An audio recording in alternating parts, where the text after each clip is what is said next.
Un berger allemand a assisté à son maître agressant un bébé innocent et, dans un acte de courage impressionnant, a attaqué son propre tuteur pour défendre l'enfant. L'instinct protecteur de l'animal a surpassé des années d'obéissance, révélant une loyauté plus grande envers la justice qu'envers son maître violent. Cette histoire émouvante montre comment les animaux ressentent le danger et protègent les plus vulnérables. Préparez-vous à un récit qui va remuer vos émotions. Laissez un like, abonnez-vous et dites-nous d'où vous nous regardez. Que feriez-vous si vous deviez choisir entre loyauté et justice? Entre obéir à celui que vous avez toujours suivi ou protéger celui qui ne peut se défendre? Dans les profondeurs d'une ferme isolée en Limousin, un dilemme moral a secoué non seulement une famille, mais toute une communauté.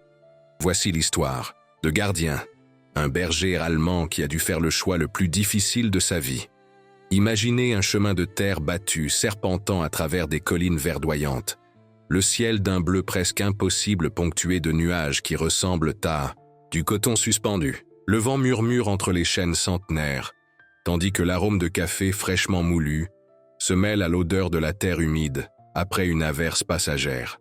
C'est dans ce cadre presque idyllique que notre histoire se déroule. Un contraste cruel avec le drame qui se cache derrière les épais murs de pierre du corps de ferme de la ferme de l'Espérance. Gardien n'était pas qu'un simple chien. Avec ses 5 ans, sa robe noire et dorée chatoyante sous le soleil, ses yeux attentifs comme des sentinelles d'un royaume ancien, il était considéré pratiquement comme un membre de la famille. Depuis Chiot, ses pas fermes accompagnaient Antoine, le maître de la ferme, sur chaque centimètre de ces terres héritées de générations antérieures. Une ombre fidèle, un compagnon silencieux qui connaissait chaque ordre, chaque geste, chaque nuance dans la voix de l'homme qu'il avait élevé. Les habitants du petit village de Saint-Pierre-des-Champs connaissaient bien cette silhouette imposante. « Regardez Gardien qui passe », murmuraient les dames sur la place de l'église, interrompant momentanément leur conversation pour admirer l'allure majestueuse de l'animal.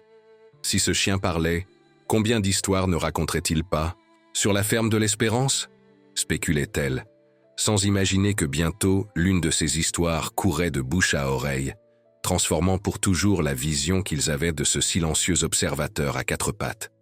Pendant 10 longues années, Thérèse, l'épouse d'Antoine, a essayé de tomber enceinte. 10 cycles d'espoir et de déception, de neuvaines et de promesses, de médecins et de guérisseuses.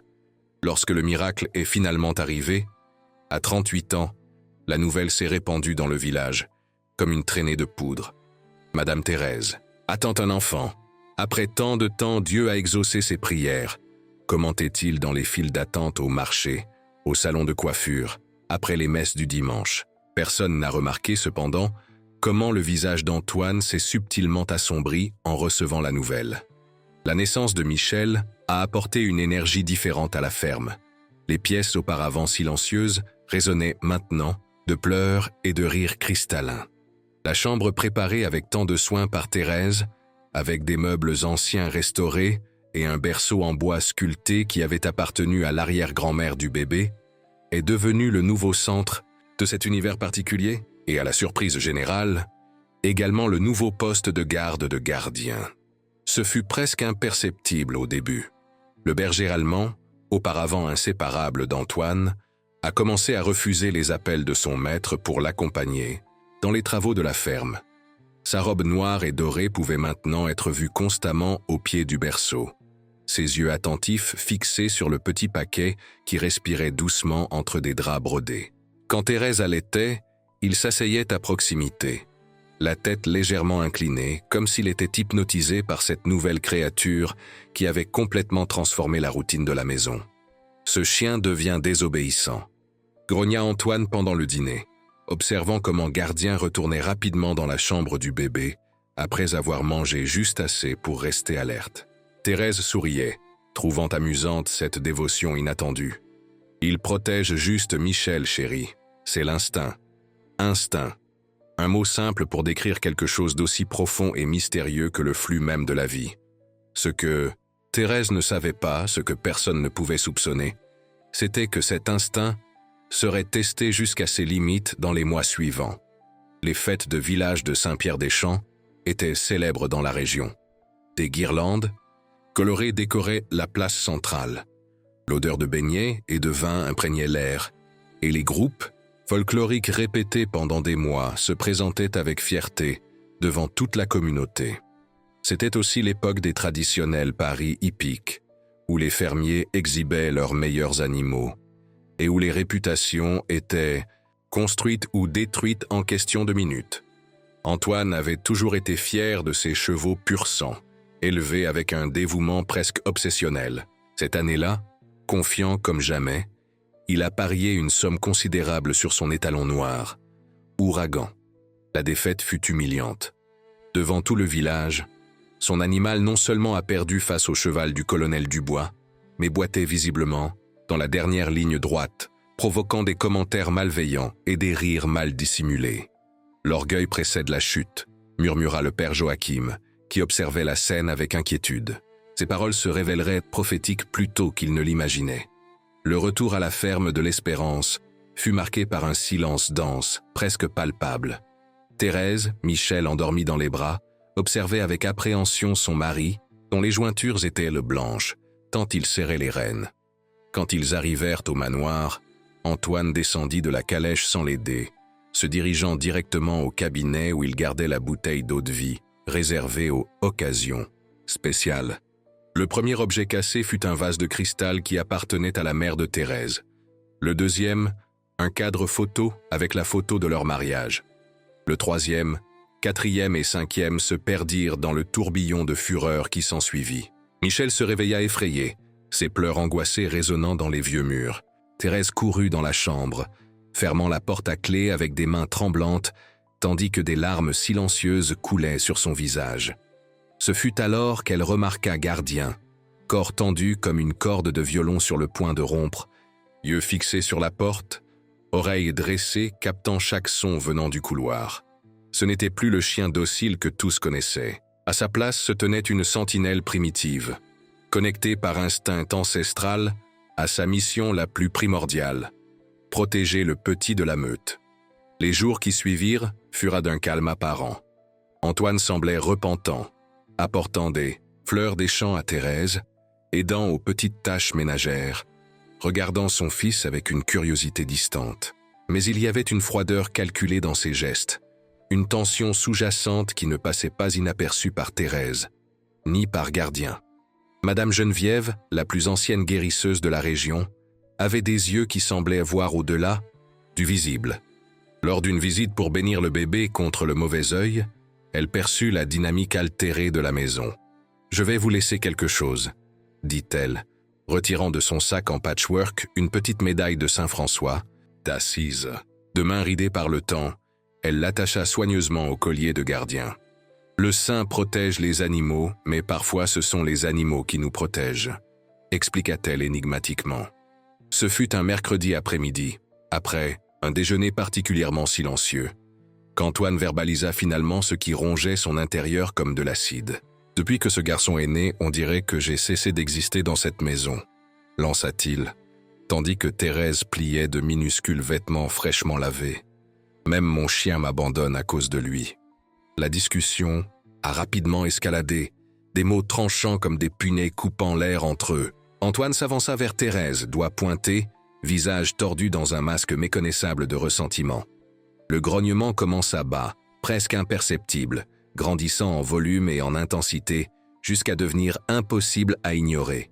Gardien se positionna entre le couple, pattes fermement ancrées sur le plancher de bois poli, poils de la nuque hérissés, lèvres retroussées, révélant des dents parfaitement blanches et mortellement affûtées. Jamais en 5 ans, ce son n'avait été dirigé vers son maître. Le choc sur le visage d'Antoine serait comique dans une autre situation.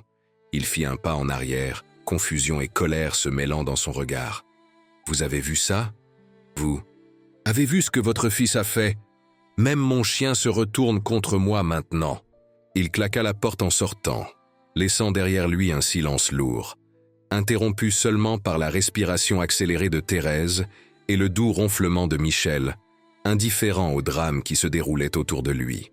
Cette nuit-là, prise d'un mélange de peur et de détermination, Thérèse appela sa sœur en ville. « J'ai besoin que tu viennes rester quelques jours avec moi. » murmura-t-elle au téléphone, regardant nerveusement la porte.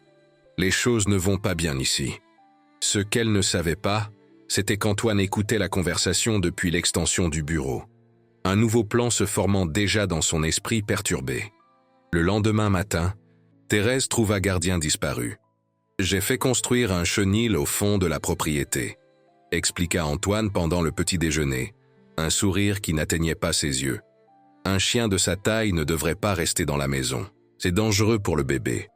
Le chenil était plus une prison qu'un abri, entouré de tous côtés avec juste une petite zone couverte contre le soleil et la pluie.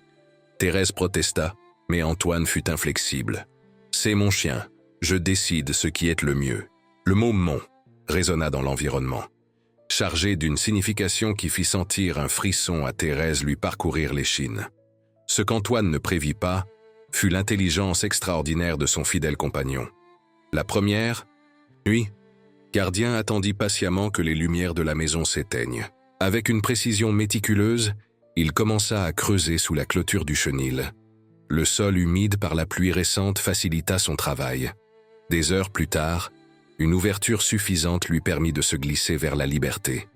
Thérèse faillit crier de surprise lorsque, en se réveillant pour allaiter Michel pendant la nuit, elle trouva la silhouette familière de Gardien assise près du berceau. Ses yeux brillaient dans la pénombre, vigilants. Elle porta un doigt à ses lèvres dans un geste instinctif, comme si l'animal pouvait comprendre la nécessité de silence. Et peut-être comprenait-il, car il resta immobile, seuls ses yeux accompagnant chacun de ses mouvements. Avant l'aube, Gardien retourna volontairement au chenil, replaçant habilement la terre retirée pour dissimuler sa voie de fuite. Quand Antoine vint le vérifier pendant sa routine matinale, il trouva le berger allemand couché tranquillement, apparemment résigné à sa nouvelle condition. S'il remarqua la légère accumulation de terre sous les pattes de l'animal, il ne commenta pas. Ce schéma se poursuivit pendant des semaines. Chaque nuit, Gardien s'échappait pour vérifier Michel et Thérèse. Chaque matin, il retournait volontairement à sa prison. C'était comme s'il avait établi son propre système de patrouille, une routine de protection que lui seul comprenait pleinement. La communauté de Saint-Pierre-des-Champs avait toujours été unie, surtout les dames du groupe de prière mené par Madame Eugénie. Remarquant l'éloignement récent de Thérèse des activités de l'église, elles commencèrent à faire des visites régulières à la ferme de l'Espérance, apportant toujours des galettes, des sablés, des confitures maison, des excuses culinaires pour observer la situation de plus près. Cette médaille au collier de Gardien, c'est Geneviève qui l'a donnée, n'est-ce pas ? Demanda Madame Eugénie pendant que Thérèse préparait du café dans la cuisine. Quand Thérèse confirma, la vieille dame échangea des regards significatifs avec ses compagnes. « Saint François veille sur cette maison », murmura-t-elle, faisant discrètement le signe de la croix. Les visites devinrent plus fréquentes, toujours quand Antoine était absent, travaillant dans les pâturages éloignés. Elles apportaient non seulement de la nourriture, mais aussi des mots de réconfort, des prières murmurées, et plus important, un regard attentif pour les signes de danger. L'hiver arriva avec une fureur inattendue cette année-là. Une tempête particulièrement violente isola la ferme de l'Espérance pendant 2 jours. Les vents hurlaient, comme des âmes en peine autour de la maison centenaire. L'électricité tomba en panne dans les premières heures, et l'ancien générateur de la cave refusait de fonctionner correctement. Michel, maintenant âgé de 3 mois, souffrait de coliques intensifiées par le climat humide. Ses cris de douleur résonnaient dans les murs, amplifiés par l'écho des planches du plancher, rendant impossible toute conversation, tout raisonnement clair. Thérèse essayait désespérément de le calmer, marchant de long en large dans la chambre assombrie, éclairée seulement par des bougies qui jetaient des ombres dansantes sur les murs. Elle chantait des berceuses d'une voix tremblante, massait son petit ventre avec de l'huile d'amande, expérimentait toutes les techniques transmises par des générations de mères dans sa famille. Rien ne fonctionnait. Le 3e jour d'isolement, avec les provisions diminuant et les nerfs à vif, Antoine était au bord de la crise de nerfs. Les pleurs incessants, l'incapacité de sortir de la propriété à cause des routes bloquées, par la boue, la sensation claustrophobique d'être pris au piège avec un problème qu'il ne parvenait pas à résoudre. Tout cela alimentait une tempête intérieure qui rivalisait avec celle qui faisait rage dehors. « Faites taire ce gamin !» cria-t-il finalement. jetant contre le mur un verre qu'il tenait. Le verre se brisa en 1000 fragments brillants, effrayant encore plus le bébé, dont les pleurs s'intensifièrent jusqu'à devenir presque un hurlement de désespoir. Ce fut alors qu'Antoine perdit complètement le contrôle. À pas décidé, il se dirigea vers le berceau où Thérèse venait de déposer Michel après une autre tentative frustrée de le calmer. « Si tu n'arrives pas à le faire arrêter, peut-être que j'y arriverai, » grogna-t-il, tendant les mains vers le bébé. Ce qui arriva ensuite se produisit en quelques secondes, mais pour Thérèse, observant horrifiée, parut se dérouler au ralenti. Un flou noir et doré traversa la chambre comme un éclair. L'impact du corps puissant de Gardien contre Antoine produisit un son sourd, quand tous deux touchèrent le sol. Il n'y eut pas de morsure, pas d'attaque violente. Juste le poids stratégiquement positionné du berger allemand, maintenant l'homme, immobilisé, un grognement continu et bas émanant de sa gorge, yeux fixés sur ceux de son ancien maître avec un message clair. « Jusqu'ici, pas plus loin. »« Enlevez ce chien de moi !» cria Antoine, la peur surpassant finalement la rage. Dans sa voix, Thérèse resta paralysée, le temps semblant se suspendre dans ce moment crucial. Ce fut alors qu'elle vit enfin avec clarté. Elle vit au-delà des apparences soigneusement maintenues, au-delà des excuses qu'elle avait créées pour justifier le comportement de plus en plus erratique de son mari. Elle vit le danger réel que Michel courait sous ce toit. Elle vit le choix impressionnant que Gardien avait fait, protéger le plus vulnérable, même si cela signifiait se retourner contre l'homme qu'il avait élevé depuis chiot. « Il ne bougera de vous que quand Michel et moi serons en sécurité », déclara d'une voix qu'elle ne reconnut pas comme la sienne. Ferme, décidée, sans tremblement.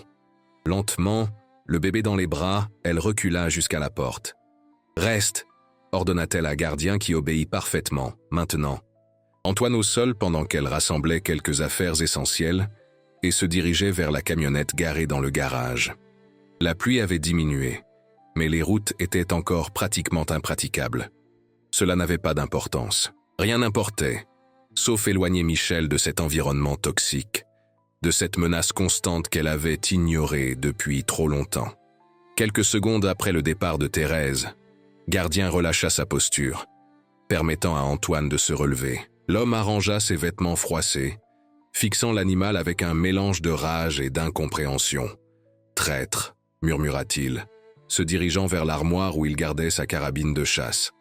Ce à quoi il ne s'attendait pas, c'était de trouver le père Joachim debout à la porte du salon, trempé par la pluie, les yeux écarquillés, ayant été témoin de toute la scène. « Pose cette arme par terre, Antoine », ordonna-t-il d'une autorité que seul un guide spirituel de décennies pouvait commander. « Je crois que nous avons beaucoup à nous dire. » La présence inattendue du curé n'était pas une coïncidence. Préoccupé par l'isolement de la famille pendant la tempête, surtout après avoir remarqué le comportement erratique d'Antoine ces dernières semaines, les dames du groupe de prière avaient convaincu le curé d'aller vérifier la situation dès que les conditions le permettraient. « Il n'y a rien à discuter », réagit Antoine, tenant toujours la carabine, bien que pointant vers le sol. « Mon chien m'a attaqué, ma femme m'a abandonné, ma vie s'écroule et vous voulez discuter ?»« Non, Antoine », répondit le curé d'une voix calme mais inflexible. « Votre chien a protégé un enfant sans défense. Votre femme a protégé son fils. Et votre vie s'écroule parce que vous refusez d'affronter vos propres démons. » Les mots frappèrent Antoine comme un coup de poing physique. Pendant un moment, il sembla qu'il réagirait violemment. Mais alors, comme une bougie dont la flamme s'éteint subitement, toute résistance l'abandonna. Il tomba lourdement dans le fauteuil le plus proche, la carabine glissant de ses doigts soudainement sans force, visage enfoui dans ses mains. « Je ne sais pas ce qui m'arrive, père, » confessa-t-il, la voix étranglée. « Depuis que Michel est né, j'ai l'impression que quelque chose de sombre s'est réveillé en moi. Quelque chose que je n'arrive pas à contrôler. » Gardien observait la scène depuis l'entrée du salon, corps encore tendu, prêt à intervenir de nouveau si nécessaire. Le curé remarqua la médaille de Saint François brillant au collier de l'animal, un symbole puissant dans ce moment de révélation. Certains hommes ont du mal à accepter qu'ils ne sont plus le centre de l'univers quand un enfant arrive. M'expliqua-t-il patiemment. D'autres portent des blessures de leur propre enfance qui se rouvrent quand ils deviennent parents. L'important, Antoine, est de reconnaître que vous avez besoin d'aide. En ville, Thérèse trouva refuge chez sa sœur. Entre larmes, elle raconta tout ce qui s'était passé ces derniers mois. Les accès de rage, l'isolement croissant, les petites cruautés déguisées en discipline. Et finalement, l'incident de cette nuit-là. « Tu dois le dénoncer », insista sa sœur, berçant Michel qui dormait enfin paisiblement. « C'est de la maltraitance, Thérèse. Aujourd'hui, il a essayé de faire du mal au bébé. Demain, ça pourrait être pire. » Thérèse savait que sa sœur avait raison, mais quelque chose l'en empêchait de faire ce pas définitif. Des années de conditionnement, de croire que les problèmes familiaux doivent être résolus à l'intérieur de la maison, de craindre le jugement de la petite communauté où tout le monde se connaissait. « Je vais lui laisser du temps pour réfléchir, pour qu'il se calme », décida-t-elle finalement. « Après, nous déciderons quoi faire. » Ce que Thérèse n'attendait pas, c'était de recevoir le lendemain matin la visite du père Joachim. Avec un visage sérieux mais compatissant, le religieux transmit une demande surprenante. Antoine avait accepté de chercher de l'aide professionnelle. Plus que cela, il avait admis que son comportement était hors de contrôle et qu'il craignait ce qu'il pourrait faire s'il continuait sur ce chemin destructeur. Il veut se faire interner volontairement dans une clinique spécialisée à Lyon, expliqua le curé, une qui traite aussi bien l'alcoolisme que les problèmes de gestion de la colère. Mais avant, il voudrait vous parler. La rencontre fut tendue, chargée d'émotions contradictoires. Dans le bureau du curé, territoire neutre, Antoine paraissait plus petit, plus fragile, dépouillé de l'arrogance qui revêtait habituellement sa présence. « Je n'attends pas que vous me pardonniez maintenant », dit-il, regardant plus ses propres mains que Thérèse. « Je ne sais même pas si je mérite le pardon, mais je veux que vous sachiez que je vais faire tout ce qu'il faudra pour changer, pour être le père que Michel mérite. » Ce fut un long chemin à parcourir. L'internement initial de 30 jours s'étendit à 3 mois, puis 6. Le diagnostic révéla des couches de trauma non traitées, des schémas de maltraitance transmis par génération, des attentes toxiques sur la masculinité enracinées depuis l'enfance. Pendant cette période, Thérèse découvrit en elle-même une force qu'elle ne savait pas posséder. Avec l'aide de la communauté, surtout des femmes du groupe de prière qui s'était organisé en un réseau de soutien impressionnant, elle assuma l'administration de la ferme. À la surprise générale, elle se révéla extrêmement compétente, mettant en œuvre des améliorations qui augmentèrent significativement la productivité de la propriété. Et Gardien, le berger allemand devint une célébrité locale. Le chien qui a choisi de protéger un bébé, au-delà de la loyauté envers son maître, c'est ainsi que les gens parlèrent de lui. Les enfants demandaient à lui rendre visite, apportant des friandises et des jouets. Les personnes âgées racontaient et racontaient l'histoire, ajoutant des détails fantastiques à chaque nouvelle version. La médaille de Saint-François à son collier gagna compagnie. Un ruban bleu béni pendant une messe spéciale, où le père Joachim parla éloquemment sur la façon dont, parfois, Dieu utilise les créatures les plus inattendues pour transmettre ses leçons les plus importantes. Quand Antoine retourna finalement, il y avait une paix différente dans ses yeux. Le processus de récupération se poursuivrait pendant des années, avec une thérapie régulière et participation à des groupes de soutien. Mais le premier pas, le plus difficile, avait déjà été fait. Reconquérir la confiance de son épouse et de la communauté serait un processus lent, plein d'avancées et de recul. Mais peut-être que le défi le plus symbolique se trouvait dans la relation avec Gardien. Le chien, qui n'avait jamais montré d'agressivité avant cet incident critique, maintenait maintenant une distance prudente de son ancien maître, se positionnant toujours stratégiquement entre lui et Michel quand ils étaient dans le même environnement. Avec l'aide d'un dresseur spécialisé, recommandé par les thérapeutes de la clinique, Antoine travailla patiemment pour rétablir le lien brisé. Ce n'était plus une question de domination ou de contrôle, comme autrefois, mais de respect, mutuel, de reconnaissance de l'intelligence et de la sensibilité de l'animal. « Les chiens sont des miroirs de notre âme », expliqua le dresseur pendant l'une des sessions. « Gardien ne vous a pas attaqué par méchanceté ou rébellion. Il a fait un choix éthique dans les paramètres de sa compréhension sur la protection et la famille. Maintenant, vous devez lui montrer que vous êtes capable de faire ce même choix. » Le moment le plus touchant de ce voyage de réconciliation eut lieu pendant la fête de baptême de Michel, quand l'enfant a eu 1 an. Après la cérémonie, à l'église principale, décorée de fleurs blanches et bleues, famille et amis se réunirent dans le grand jardin de la ferme de l'Espérance pour la célébration. Gardien, comme toujours, se tenait près de Michel qui faisait maintenant ses premiers pas hésitants sur l'herbe. Antoine, observant de loin, marcha lentement dans leur direction. Thérèse retint sa respiration, encore appréhensive malgré tous les progrès des derniers mois. S'agenouillant à quelques mètres de distance, Antoine tendit la main dans un geste qu'ils avaient pratiqué des dizaines de fois pendant les sessions de rééducation. « Viens, mon ami », appela-t-il d'une voix douce, différente du commandement autoritaire qu'il utilisait habituellement.